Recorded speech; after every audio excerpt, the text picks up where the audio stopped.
Hi guys, James at RampantLionReviews again for you today with another beer review. For this one we are going to head down to Manchester in England, and we're going back to one of the breweries who are really quite hyped throughout England these days. I think it's fair to say these guys are one of the best English craft breweries around at the moment. So for this one we're going to return to Cloudwater Brewing Company, and we're going to have a taste of my first beer from their Pale Ale series. So this one is the Pale Ale Equanot. It comes in at 3.5% and it should be quite nice. I mean, this one I think had a rating of 95 overall on Rate Beer and 98 within the style. They had it listed as a session IPA, but we'll see how we get on with it. I mean, I've had very positive experiences in the past with Cloudwater. The Deeper series, of course, is very, very popular, but this is another one that was recommended to me by the guys at Hippo Beers through in Glasgow. And the Equanot hop is one that's becoming increasingly popular these days. It has been around for a little while as the Equinox, but they changed the name of that for some reason. I forget what it was, but it does seem to be kind of having a resurgence now. So it should be a really nice one. It gives you some sort of melon and kind of lemon limey flavours from memory, so I'm interested to see how it is when it takes the forefront in the beer. So I hope you guys enjoy my take on this one anyway. But anyway, as is usual with my reviews then, I'll tell you a little bit about the brewery. If you want to get straight to the tasting, of course, just fast forward. All the usual links are in the description below. That's the brewery website, the link to my other reviews I've done from Cloudwater before. No doubt there will be more in the near future. There's all the usual social media. If you want to see more beer reviews, do please consider subscribing to the channel. The whole channel has a geography-based tagging system, so you can go into the home page and search for beer based on country, city, state, prefecture, whatever it is you're interested in. Do check out the playlist of beers from different countries. There is one there for all the English beers that I've reviewed for you, and that's constantly being added to. And please do get in touch and let me know some of the other beers and breweries that you guys would like to see me review. It's always great to hear from you guys, and the support that you give the channel is hugely appreciated. So anyway, to tell you a little bit about Cloudwater Brewing Company then. So Cloudwater were founded back in early 2015 by Paul Jones and James Campbell after the latter left Marble Brewing Company. So they're also joined by Al Wall and Will France, who have a wealth of experience both in home brewing, professional brewing and in bar management as well. But the company signed a lease for an archway which allowed them to kind of age and sour many of their beers up with a capacity of up to 200 barrels at a time. But the brewing began at this archway site in March of 2015 in Manchester, and they officially opened their brew pub in early April of that year. So they started off with a 2,400 litre brew kit, but they had enough floor space at the time to actually double that brewing capacity, and I'm pretty sure they have by now, because they have been doing extremely well, and they are planning some further expansions beyond that as far as I know. But these guys have gained a lot of popularity because of the Deeper series that they were doing. I think they took it all the way to version 13, and then they changed it recently, so they've changed it so that it puts a different hop at the forefront of each beer, and I think they are still releasing one every month or every 2 months or something like that. But they're a very popular brewery, and like I said, it's probably fair to describe these guys as one of the best craft breweries in England at the moment. They do tend to focus on IPAs, double IPAs, pale ales, these sorts of things, but you can sometimes find other beers from these guys. But they're very good, and if you haven't had the chance to try some of these Cloudwater beers, I highly recommend that you do. So yeah, that's all you need to know about these guys just now. Like I said, all the links to the Cloudwater website and stuff are in the description below. And you can check those out for yourself if you want to read more. But let's actually get on to the tasting of this beer itself. So like I told you, this one is a 3.5% pale ale. Rate Beer, like I said, had it listed as a session IPA. It says on the back here, the latest pale ale recipe includes dextrin malt for increased body in our lowest strength hoppy beer. Mosaic and Atenum were added to the whirlpool before fermentation with WLP 4000 and dry hopping with Equanot and Centennial. So yeah, it should be a really quite nice beer, this one. So on the back, the aroma hops in this one: Equanot, Centennial, Mosaic and Atenum, and the malts are Golden Promise, Oats, Dextrin Malt, Wheat Malt, Caramel and Dark Crystal. So should be really nice. The artwork on this one, of course, it says it's by Marielle Osborne, but quite a nicely presented beer this. I do like the artwork that they put on these Cloudwater ones, and Cloudwater, of course, are very distinctive for their symbol, which you can see in the middle of that too. But without further ado, let's get this guy out and we'll get on with the tasting. The name of the trading estate that you'll find Cloudwater in, of course, is the Piccadilly Trade Estate. So let's get this guy out and we'll get on with the tasting. And it smells really nice as you open it up. I'm not sure exactly what volume this can is. I suspect it might be 400 millilitres. It doesn't actually say what the volume of the can is as far as I know, but it says keep it below, please store it below 5 degrees, which it was. But yeah, let's get this guy out and see how we get on. So yeah, just look at that. Lovely beer. It's a 2/3 pint, so I guess it's somewhere in the region of 400 millilitres, something like that. But as you can see, this beer has poured a beautiful nice kind of hazy golden. It's more of a kind of orangey golden colour, this one actually. It does have a nice bit of orange to it. There's one or two big bubbles sticking towards the side of the glass and quite a few little ones just going up towards the bottom of the head. The head incidentally was a solid 2 fingers. It is a little bit bumpy, this one. It's not quite as frothy as some of the other Cloudwater ones that I've come across before, but it does look really, really quite nice. So I'm definitely looking forward to having a go at this one. So as you can see, if I put my fingers behind the glass, it is pretty hazy, this one. It's really not got that much transparency to it. But let's take a closer look at the aroma then and see how we get on. Ooh, a little bit of foam up the nose, but that's all good. But yeah, with this one, it's a big kind of juicy fruit bowl, as you would expect.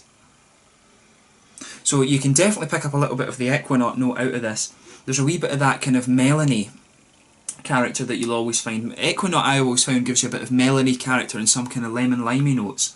I'm definitely picking up some of the orange from the mosaic in here, and there's a wee bit of mango as well. Mosaic will always give you that kind of tangerine note, but to me it leans towards the juicy side of the fruits. You can pick up a wee bit of that lemon. There is a wee bit of that kind of lemony note from the Centennial. That nice lemon sherbet character. And of course you do get a bit of floral aromaticity, you get a little bit of grassy note, which is what you expect from most of these big high alpha acid hops. Although the Atenum, right enough, is a lower alpha acid hop. I think it's at 6 or 7% alpha acid, but it usually gives you kind of a sort of a quite unusual floral note and a bit of grapefruit, but I don't get much of that out of this one. It really is leaning more towards the lighter kind of juicy notes. And to me, it's mainly the mosaic actually that's coming out of the aroma. It's that tangerine note from the mosaic that jumps out most, but then as you take it in a little bit more, you start to get the melons, the lemon limey notes from the Equanot, and then you get a little bit of that slightly spicy floral note and the lemon character from the Centennial. But it smells really nice. It basically smells like a kind of juice bomb, if you like, although it's not quite as punchy as some of the other ones that I've come across in the past. You can get a little bit of that oaty and kind of biscuity note coming from the malt base as well, but overall, I mean, it's leaning towards the fruits more than anything else. But as I always say, just take a little bit of time and enjoy the aroma of the beer before you actually get stuck into it. But without further ado then, let's try this one. So this one is the Pale Ale Equanot from Cloudwater Brewing Company down in Manchester. Let's get stuck in. Slàinte.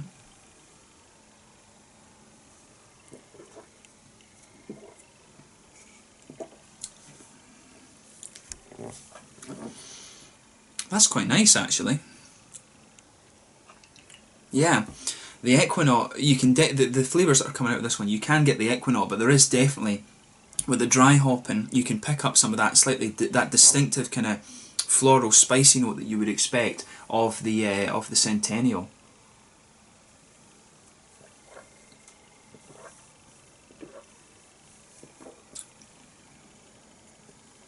But that's pretty good. It's not quite as smooth as the other ones that I've come across from Cloudwater before. There's definitely the malt base on this one it just doesn't have the same smoothness that I've expected from Cloudwater, I think. But that said, it is only 3.5%, so it's not going to have such a big malt base to it.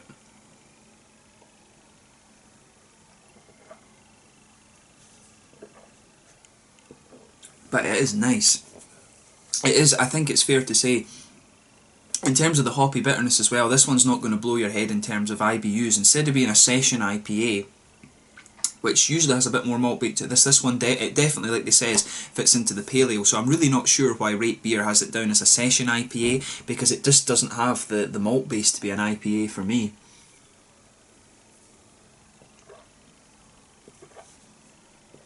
And it doesn't have the IBUs either. It definitely fits more into the pale ale category, this one. It is a nice beer, but in comparison, for me, in comparison to the double IPAs that they do, I would probably go for the double IPA more than anything else. And that was one thing I wanted to say in this review as well, actually. I paid, I think, £5 roughly for this can. Now, I think I paid about £5.50 for the double IPAs, and when you think about what you're getting for that extra 50p, I would say that this beer is slightly overpriced, to be quite honest with you. I wanted to be open-minded about it and see about the flavour and things that it has, and it is a good beer, don't get me wrong. As a pale ale, it's a good beer, it's a good pale ale, but for £5, I would expect something a wee bit kind of more than this.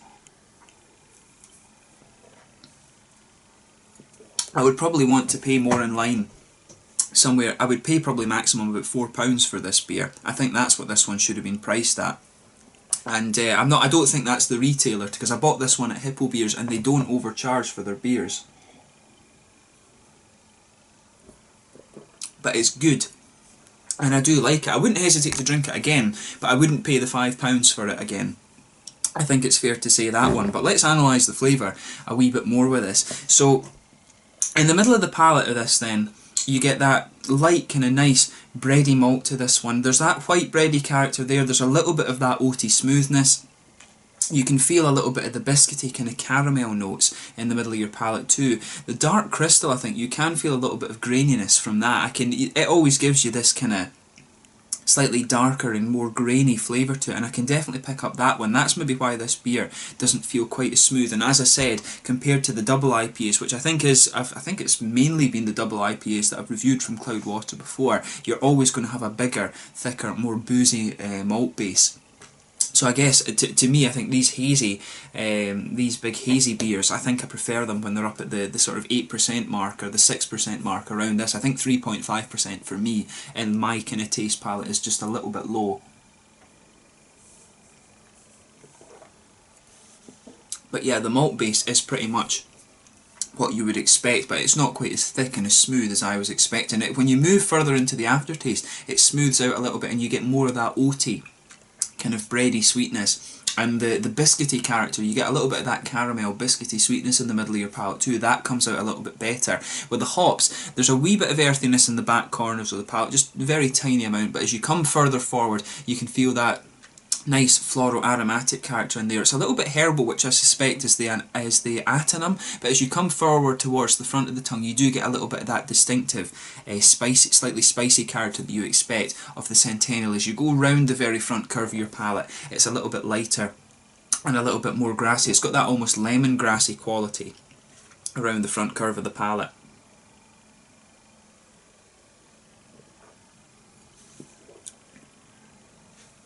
But it's nice. I like the fruit. I like the way the fruit comes out in this one. I have to say that about this beer.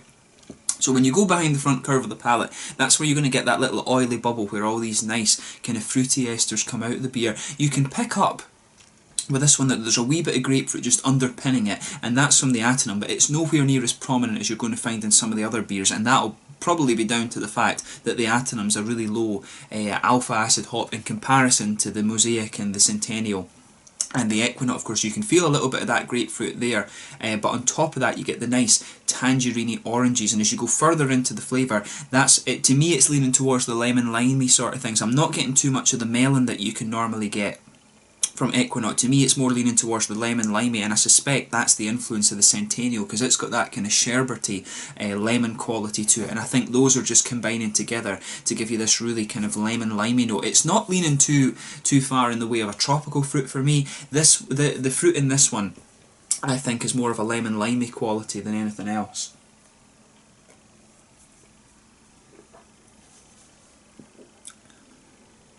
Yeah, there's a wee bit of a kind of papaya note or something like that. I think there is a wee tiny bit of that papaya character as you progress further into the aftertaste, but for me it's more a kind of lemon limey note that's coming out of this beer than anything else on the fruity side of things. But yeah, it's really nice. I mean, Cloudwater, they've produced a really good pale ale here. Like I said, my only complaint about this one would be the fact that it was £5 for the can.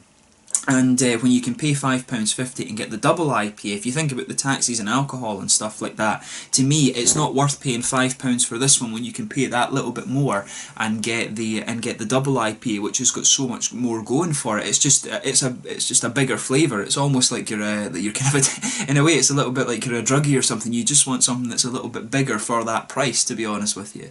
But in terms of being a pale ale, it's a good beer. I just think it's a little bit overpriced for what it is in comparison to the other things you can get from Cloudwater. But if you like a lemon limey sort of pale ale, then this one's going to hit the spot for you. With the malt base, for me, it's a little bit lighter. But like I said, I've not had one of these kind of hazy pale ales. I think the ones that I had in Sweden from Brewski were around the 5.5% mark, but this is considerably lower than that at 3.5%. You actually could sell this beer in the supermarkets in Sweden. So if they could produce, if Brewski Wolski or somebody like that over in Sweden could produce these 3.5% folk souls like this, they'd be doing really well. So that's maybe something for Cloudwater to think about. They could sell their beers to the supermarkets in Sweden at this alcohol, but in terms of a pale ale, it is certainly nice. I just think it's a little bit too pricey in comparison to the other ones you can get, but I certainly wouldn't hesitate to drink it again.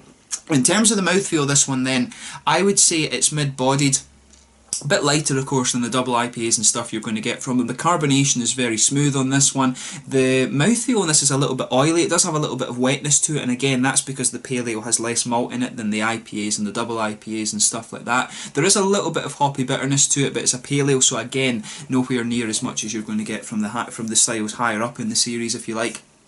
But there's a good little bit of juicy fruity character. Like I said, there's a lot of lemongrassy notes for me and that lemon limey quality. I really like how that comes out, and the malt base has a little bit of graininess but also some sweetness to it as well. But overall, it's a really good pale ale. I certainly wouldn't hesitate to drink it again, but I would be reluctant to pay the £5 for the can when you can get the double IPA for like £5.50 or that kind of mark. But it's another really solid beer from Cloudwater, so I'll give them a kind of thumbs up for this one, and hopefully I can try more in the series. But yeah, once again, thank you for watching my beer reviews. I hope you've enjoyed my take on this beer. Until the next time, please like, subscribe, share, all the usual YouTube stuff. Do check out my social media, but let me know your own thoughts on this beer in the comment section below, and let me know what your favourite beers are from Cloudwater as well. But this one was the Pale Ale Equanot, a really kind of up and coming hop actually. That's a hop you really need to keep an eye on, with usually some nice melony flavours, but in this one, the Centennial, I think, was giving it just a little bit, making it lean a little bit more towards the kind of lemon limey character that it can have. But a really nice beer, and I wouldn't hesitate to drink it again. So yeah, until the next time, it's Lance just now. Make sure you check out the Pale Ale Equanot from Cloudwater Brew Company down in Manchester. Cheers.